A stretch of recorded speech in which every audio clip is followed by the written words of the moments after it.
기도하겠습니다. 너는 마음을 강하게 하고 담대히 하라. 그들을 두려워 말라. 그들 앞에서 떨지 말라. 이는 내 하나님 여호와가 그가 너와 함께 행하실 것임이라. 반드시 너를 떠나지 아니하시며 버리지 아니하시리라.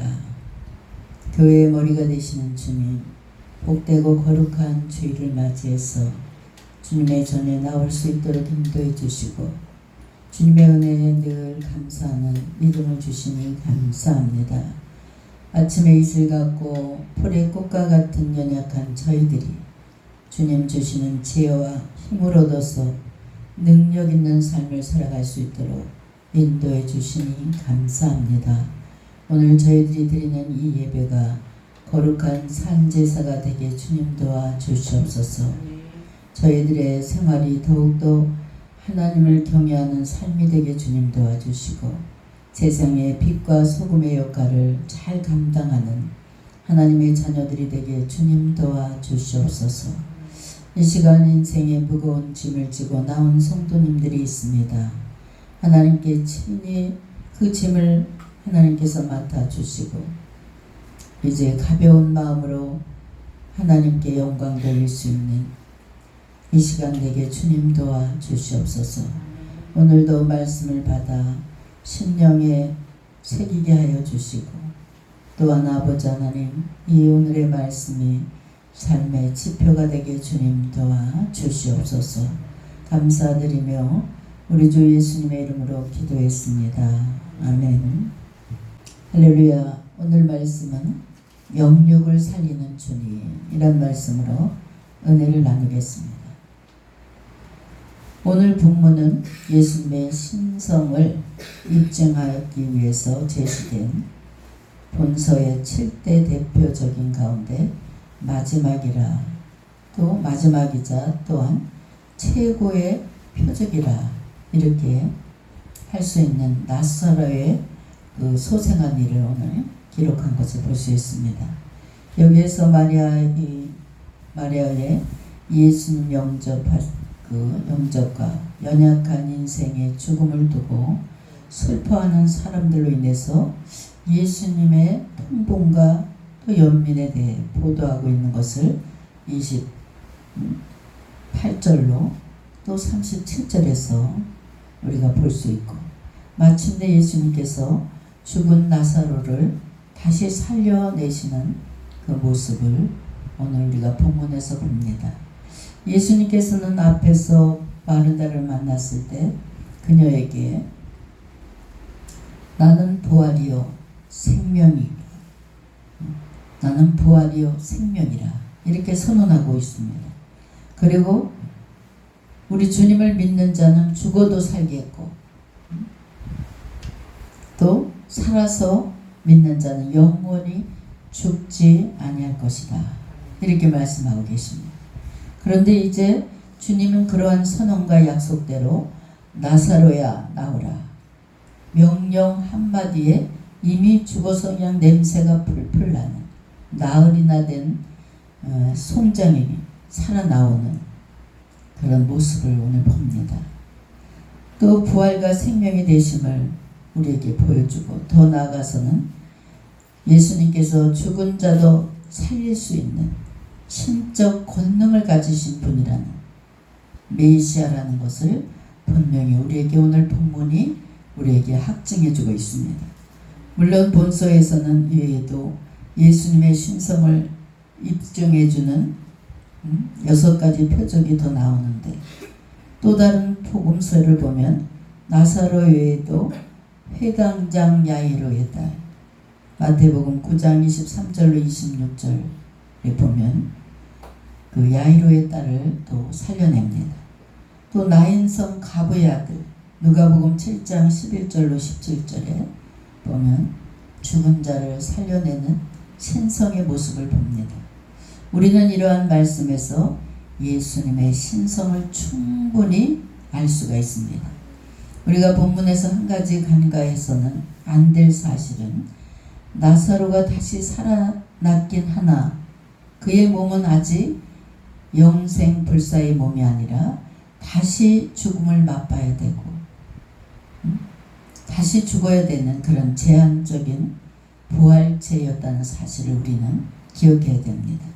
그러나 이 사건은 가까운 장래에 있는 그리스도의 십자가 죽음과 부활을 예시하고 있을 뿐만 아니라 장차 마지막 때에 예수님께서 예수님을 믿는 모든 성도들을 죽음에서 다시 일으키셔서 영원한 생명의 부활로 나오게 할 것이라는 것을 보여주는 예표가 된다는 사실입니다. 38절은 유대인들이 주님을 비판하는 말을 하여 주님으로 하여금 다시금 통분한 내용이 나옵니다. 주님이 무리들과 함께 오시는 모습을 보고 조문객들은 주님이 나사로를 얼마나 사랑했는지를, 그 사랑이 얼마나 컸는지를 볼 수가 있습니다. 그러나 그들 중에는 주님을 빈정대는 사람들도 그 중에 끼어 있었습니다. 37절에 보니까 소경의 눈을 뜨게 한 이 사람이 그 사람을 죽지 않게 할 수 없었겠느냐, 이겁니다. 이들은 나사로를 그 사람이라 이렇게 불렀습니다. 그들은 나사로의 친척도 아니고 조문객들도 아니었습니다. 아마도 주님이 유대 지방에 다시 온다고 하는 소문을 듣고 따라온 종교 지도자들, 그들이 이제 조문한 것도 아니고 그냥 예수님이 어떻게 하나 이 모습을 살피러 온 것입니다. 그들은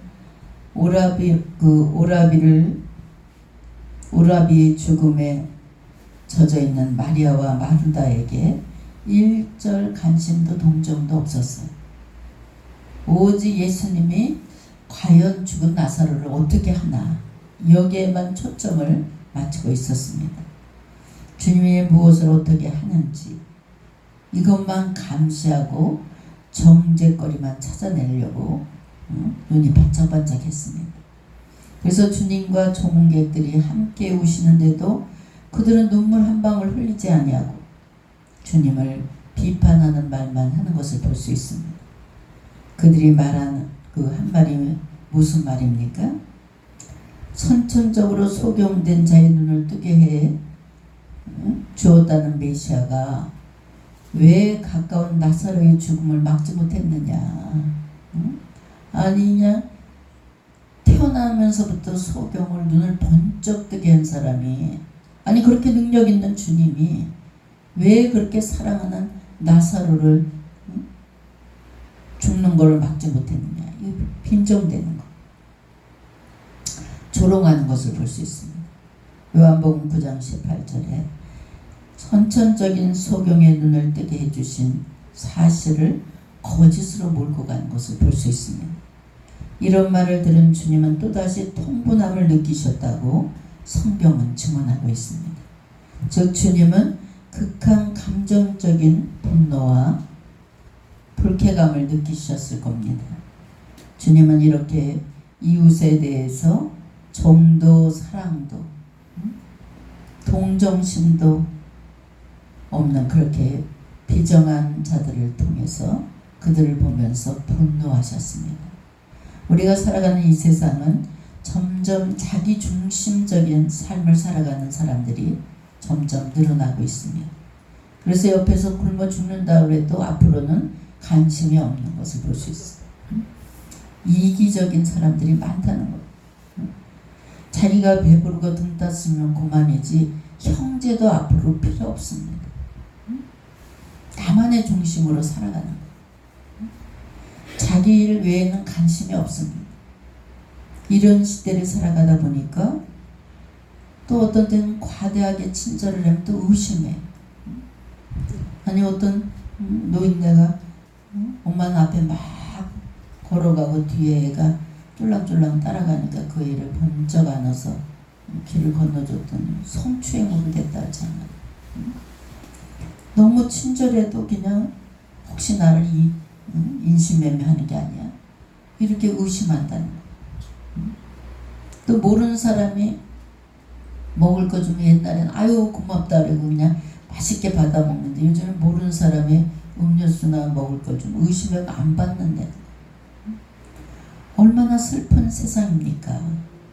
우리가 이렇게 슬픈 세상에서 로마서 12장 16절 말씀처럼 즐거워하는 자들로 함께 즐거워하고 우는 자들로 함께 울라. 성도 여러분, 이렇게 슬픈 세상을 기쁨으로 가득 채워나가며 따뜻한 그리스도의 사랑을 부지런히 심고 전할 수 있는 여러분이 되시길 주의 이름으로 축원합니다. 40절에 보니까 주님께서 라사로의 무덤 앞에 마르다의 불신앙을 책망하는 내용이 나옵니다. 주님은 앞서 무리들에게 죽은 나사로를 어디 두었느냐 이렇게 물었어. 이것은 주님이 오셔서 살려주실 것을 믿지 아니하고 벌써 갔다가 장사를 지냈냐 이겁니다. 책망하는 의미가 들어있습니다. 우리가 신앙생활을 하면서 이미 인간적인 판단을 다 해버립니다. 기도를 해놓고 다 인간적으로 판단을 하고 정리를 해놓고 주님을 부르는 경우가 얼마나 많습니까? 진정으로 마리아와 마르다가 주님의 권능을, 능력을 믿었거나 혹시라도 다시 주실지 모른다는 가능성을 생각했다면 벌써 죽은 오빠를 갖다 무덤에다 갖다 묻어야 됩니까? 그때 당시는 주님 오실 때까지 최소한 주님이 오셔서 우리 오빠를 고칠 수 있다 이런 믿음으로 아마 기다렸어야 될 겁니다. 나사로의 무덤은 주님이 훗날 아리마대 요셉의 무덤처럼 그냥 수평으로 된데 그 무덤을 우리는 갖다 이렇게 땅에 묻고 장사를 하잖아요. 근데 그때는 수평식으로 된데 시체를 갖다 놓고 둥그런 돌문으로 그냥 갖다 무덤 입구를 탁 막아 놓는 거예요. 장정들이 여럿이 그 돌문을 밀어야지만 열 수가 있어요. 근데 주님은 당장 그 무덤을 막은 돌을 옮겨 놓아라 이렇게 명령하십니다. 여러분, 그 돌문은 무엇을 상징합니까? 주님에 대한 마르다와 마리아의 그리고 사람들의 불신앙을 상징하는 것. 우리가 기도하면서 이 일은 안 될 거야 그러면서 기도합니다. 그리고 마르다가 죽은 자가 이미 나흘이나 되어서 벌써 부패에서 냄새가 나기 시작합니다. 이렇게 말하자 주님은 하나님을 믿으면 하나님의 영광을 보리라 하지 않았느냐 이렇게 말씀하고 있어요. 마르다는 동네 어교에서 주님을 만났어요. 그래갖고 주님이 부활과 생명의 주로 고백합니다. 주님은 다시 부활하실 분이고 주님은 우리들의 영원한 생명을 안겨주실 분입니다. 이렇게 고백을 했어요. 그럼에도 불구하고 다시금 주님의 권능을 다시 불신하는 것을 볼 수 있어요. 성도 여러분, 이처럼 인간의 불신앙 정말 고치기가 힘듭니다. 마치 무덤을 막아놓은 단단한 돌문과 같은 마음이 오늘날 성도들의 마음이. 성경은 그래서 주님의 은혜를 듣고 보고 잊지 않는 자들의 마음을 바윗돌처럼 강팍하다 이렇게 에스겔서 11장 19절에 표현하고 있습니다. 이 강팍한 마음 때문에 출애굽한 그 1세대들 이스라엘 백성들이 하나님의 진노를 받아서 광야에서 멸절했고 이 강팍한 마음 때문에 통일 이스라엘 국가가 타락해서 바벨론 제국에 패망하는 것을 볼 수 있습니다. 그래서 여러분, 성도의 마음이 강팍하면 안 됩니다. 이 또한 강팍한 마음 때문에 하나님께서 친히 보내신 예수 그리스도를 어떻게 합니까? 십자가에 못 박혀 죽이는 것을 볼 수 있습니다. 성도 여러분, 그러므로 성경은 우리들의 마음이 강팍해지는 것을 경계하라 이렇게 권면합니다. 마음의 문이 큰 바위돌처럼 굳게 닫혀 있으면 아무것도 할 수 없다는 것이. 그래서 우리가 예배 전에 찬양을 듣고 묵상 기도를 하고 또 막 찬양을 힘껏 부르는 이유가 무엇입니까? 바로 강팍해진 마음, 돌문처럼 닫혀있는 마음의 문을 열어라 이겁니다. 마음의 문이 열린 자만이 기도할 수 있습니다.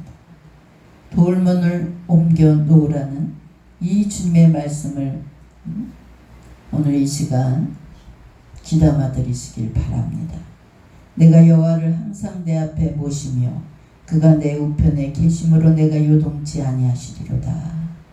시편 15편 8절 말씀.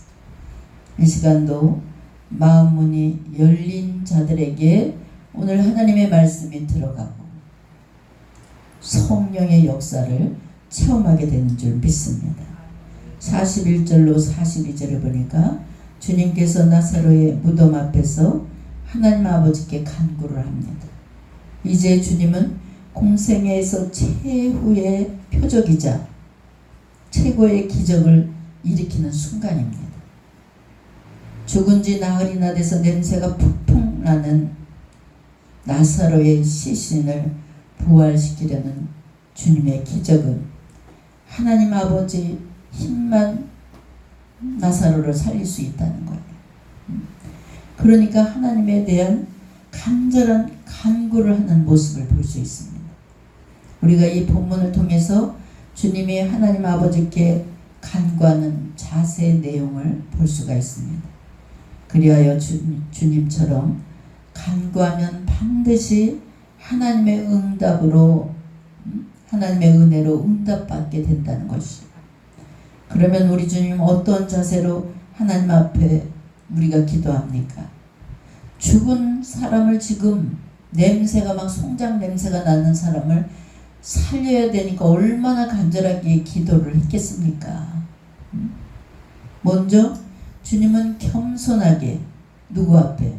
하나님 아버지 앞에 무릎을 꿇고 겸손한 자세로 기도했습니다. 나는 할 수 없어요. 그러나 하나님 아버지는 할 수 있습니다. 이런 겸손한 마음의 자세를 가지시길 바랍니다. 겸손한 자세로 무릎을 꿇어야 그래야 응답을 받을 수 있습니다. 교만한 자세는 자기 생각이 먼저 앞서가고 자기 마음이 벌써 앞서가고 기도도 끝나기 전에 자기가 다 결정을 해버려요. 41절에 보니까 하늘을 우러러보시고 라고 했습니다. 나사로가 부활하는 기적은 주님 자기 능력으로 일으킨 것이지만 그 권능은 하나님 아버지께서 주신 거라 이거예요. 그래서 하늘을 우러러봤다는 얘기. 이렇게 자기 자신을 완전히 부인하고 하나님 중심으로 겸손한 마음으로 드리는 기도 자세가 되어야 된다는 것입니다.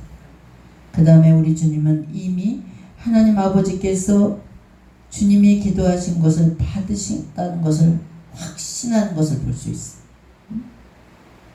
주님은 아버지여 내 말을 들으신 것을 감사하나이다. 나사로가 살아나기도 전에 하나님 제 기도를 들어주신 것 감사합니다. 이것이 바로 믿음이에요. 기도해놓고 의심하잖아요. 과연 이거 뭐 이 엄청난 문제를 들어줄 수 있겠어? 이러잖아요. 근데 이미 기도해놓고 여러분 감사기도 하시기 바랍니다. 하나님께서 이루어주신 것을 믿고 감사합니다. 감사기도로 마치시기 바랍니다. 하나님의 뜻에 합당한 기도는 반드시 들으시고 이루어 주신다는 확신을 가지시기 바랍니다. 여러분 하나님께서 우리들의 기도를 들으시고 응답해 주실 것을 믿고 감사하는 마음으로 기도드리는 습관을 이 자리에 계신 여러분 모두 가지시기 바랍니다. 성경은 감사하는 마음으로 제사를 드리는 성도가 하나님을 기쁘시게 해드리고 또 하나님께서도 그 환난에서 건져주시겠다 약속하고 계십니다. 우리가 자꾸 은혜만 베풀어 주시옵소서 이렇게 기도만 한다고 되는 일이 아닙니다.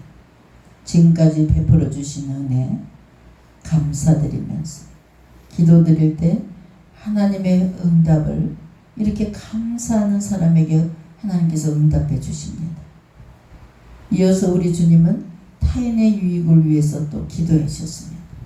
42절에 보니까 이 말씀 하옵는 것은 둘러선 무리를 위함이니 곧 아버지께서 나를 보내신 것을 저희로 믿게 하려 함이니라.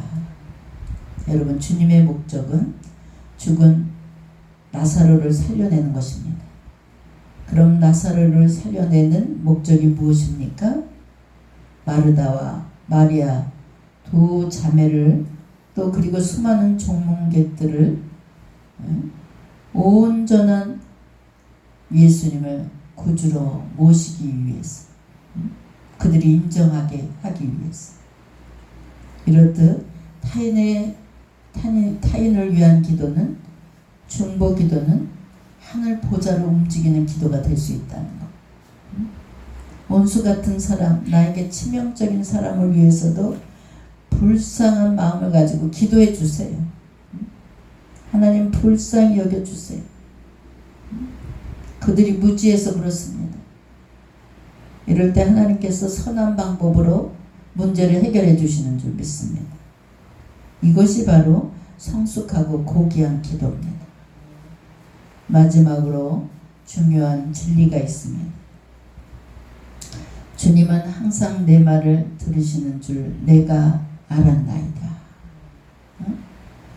42절에 고백합니다.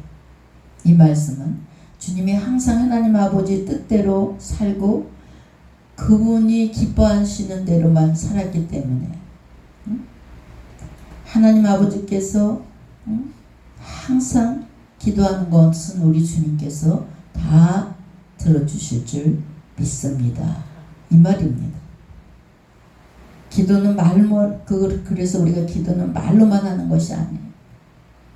하나님의 뜻대로 순종하는 생활의 기도 생활을 할 수 있는 여러분 되시기 바랍니다. 어떤 문제가 생기면 기도하는 것이 아닙니다.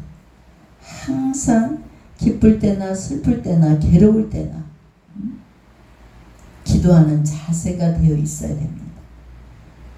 기쁨은 기쁜 대로 기도하고 슬픔은 슬픈 대로 기도하고 늘 하나님과 대화할 수 있는 여러분 되시기 바랍니다.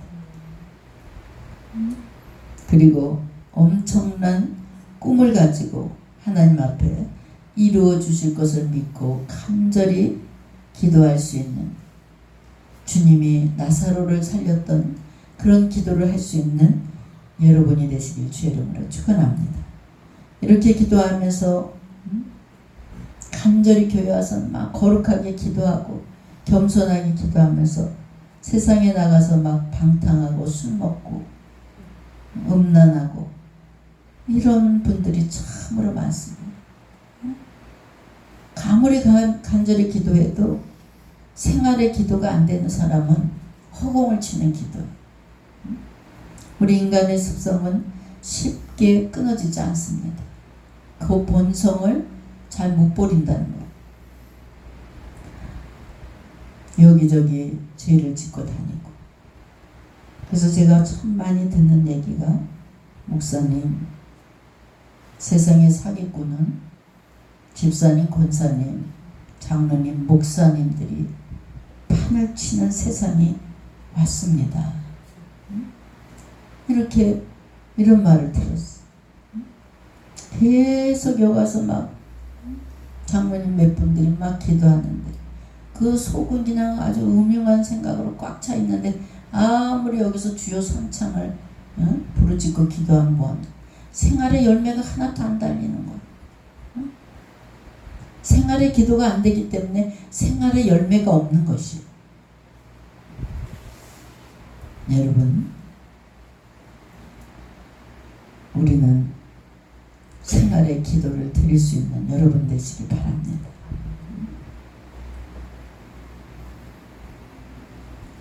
죄 짓는 사람은 그 순간은 달콤해도 삶 속에 절대로 열매를 맺지 못합니다. 우리 그리스도인들은 나를 통해서 예수님의 증거되어야 되고, 나를 통해서 우리 주님의 늘 말씀하시는 풍성한 열매를 맺고 살아갈 수 있는 그런 성도가 되어야 됩니다. 거룩하고 깨끗한 그런 인격을 가지고 살아갈 수 있는 여러분이 되시길 주의 이름으로 축원합니다. 또 생활의 기도 습관을 늘 갖다 보면 하나님께서 좋은 만남의 축복을 주시고, 불필요한 사람을 제거시켜 주시고, 필요한 사람을 주님께서 연결시켜 주시는 줄 믿으시기 바랍니다. 여러분, 우리 주님이 기도하셨던 것처럼 하나님 아버지의 풍성한 권능과 영광을 누리는 여러분의 삶이 되시길 주의 이름으로 축원합니다. 43절로 44절을 보니까 마침내 주님께서 죽어 나흘이 지난 나사로를 살려내는 내용이 나옵니다. 주님은 무덤을 향해서 나사로야 나오라 이렇게 크게 외칩니다. 이는 마치 늦잠 자고 있는 자녀를 깨우는 것처럼 나오라 이겁니다. 그런데 놀랍게도 주님의 이 말씀 한마디에 죽었던 나사로가 그냥 배로 동긴 채로 그냥 걸어 나오는 모습을 볼 수 있어요. 시신을 배로 여맸기 때문에 그 얼굴까지도 다 감았습니다. 우리나라처럼 이렇게 죽으면 사람을 다 염하잖아요. 그때도 마찬가지. 근데 염한 채로 걸어 나오니까 죽은 사람이, 주님은 뭐라고 말합니까? 염한 것을 풀어주고 자유롭게 다니게 할 것을 명령하십니다. 유대인들은 우리나라하고 똑같이 염을 같이 했어요. 참으로 믿기 어려운 장면이 지금 벌어지고 있어요. 지금 우리 주님이 여러분들을 꽁꽁 묶었던, 배로 아주 꽁꽁 묶어버린 그런 문제를 자유롭게 해주신다고 명령하고 계신 줄 믿으시기 바랍니다. 영육의 냄새가 풀풀 나는 고통스러운 삶 속에서 나오라 이렇게 명령하고 계십니다. 여러분, 흑암과 죽음의 어두운 곳에서 우리 주님은 여러분이 빠져나오기를 원하십니다. 또 내 환경을 벗어나게 해주실 분은 오직 주님 한 분밖에 없다는 것을 확실히 믿고 기도할 수 있는 여러분 되시길 바랍니다. 반드시 하나님께서는 여러분의 영육을 살려주십니다. 살려내십니다. 우리 주님은 장차 무덤에서 성도들을 불러내어서 영원한 생명을 누리게 해주시는 분이 우리 주님이십니다. 할렐루야. 아멘. 우리 주님께서 여러분들을 영원히 살게 해주신다는 것. 우리 인생의 불행을 만드는 가장 근본적인 원인이 무엇입니까? 바로 죽은 믿음이에요. 여러분, 믿음이 죽어있기 때문에 인생의 삶도 냄새가 나는 거예요. 죽음의 그늘에 덮여 사는 영혼들을 기쁨과 소망 있는 삶으로 바로 우리가 철저하게 무장해서 그들을 건져내야 되는 줄 믿습니다. 성도 여러분, 이 땅에 살아가면서 기쁨과 소망도 없이 그냥 몇 년을 20년 30년을 냄새나는 삶 속에서 허우적거리고 삽니까? 죽어 냄새나는 나사로를 살려내신 주님이 여러분을 반드시 살려냅니다. 그 말씀을 붙잡고 귀를 기울일 수 있는 여러분 되시기 바랍니다. 믿는 자는 부활과 생명이라 소망을 가지고 살 수 있습니다. 성도 여러분, 우리는 이미 죽음과 같은 공포스러운 어둠에서 나오라고 명령하셨던 주님의 음성을 이 시간 뚜렷하게 들을 수 있는 영안의 귀가 열리시기 바랍니다. 이제부터 하나님 영육의 자유를 마음껏 누리면서 살아갈 수 있도록 주님 강권적으로 도와주세요. 이렇게 기도할 수 있는 여러분 되시기 바랍니다. 기도하겠습니다. 사랑의 하나님, 오늘 말씀을 통해서 다시 한번 능력의 주님을 아버지 하나님 바라보게 하여 주시니 감사합니다. 저희들 믿음이 부족해서 정말 삶 속에 폭폭 냄새나는 삶을 살아온 적이 너무나 많습니다. 아버지 하나님, 부활의 주님을 바라볼 수 있는 저희들 되게 주님 도와주시고, 또한 생활의 기도로 생활의 풍성한 열매를 맺으며 살아가게 주님 도와주시옵소서. 하나님께서 주시는 영육의 자유함을 마음껏 누리면서 살아갈 수 있는 성도들로 하나님 축복하여 주시옵소서. 감사드리며 우리 주 예수님의 이름으로 기도했습니다. 아멘.